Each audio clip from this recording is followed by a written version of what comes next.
Il y a plein d'aides autour de toi pour booster ton projet, pour t'aider à le lancer. Parmi ces aides, il y a deux types. Il y a celles qui nécessitent que tu cèdes départ et celles qui sont plus intéressantes qui ne nécessitent pas que tu cèdes départ.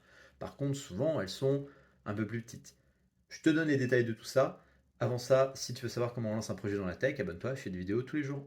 Pour celles qui ne nécessitent pas que tu cèdes départ, il y a les financements non dilutifs. Ça veut dire que tu vas recevoir de l'argent ou pouvoir faire un prêt à un taux de 0% en restant à 100% propriétaire de ta boîte.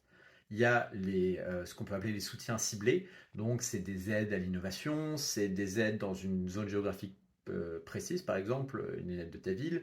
Ça peut être en fonction de ton profil, si tu es jeune ou ce genre de choses. Et le troisième type d'aide, c'est l'aide du type accompagnement. Donc en plus de recevoir de l'argent, tu peux avoir des personnes qui te coachent, qui te guident dans chaque étape. Typiquement, c'est ce que font les incubateurs, par exemple. Par contre, si tu veux aller beaucoup plus vite, tu as toujours des possibilités, mais qui nécessitent que tu donnes une part de ta boîte. Par exemple, tu peux prendre un associé qui est plus expérimenté que toi, en tout cas sur un secteur où tu as besoin. Donc lui, il peut te donner un sacré coup de pouce, mais tu donnes une part de ta boîte.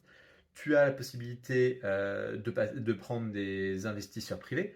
Donc ça peut être des business angels ou des fonds d'investissement.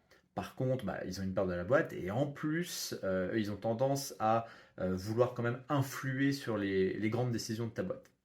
Et tu as également le scénario des accélérateurs qui, eux, vont te donner un coup de boost vraiment de ouf. Par contre, ils prennent une part du capital en échange.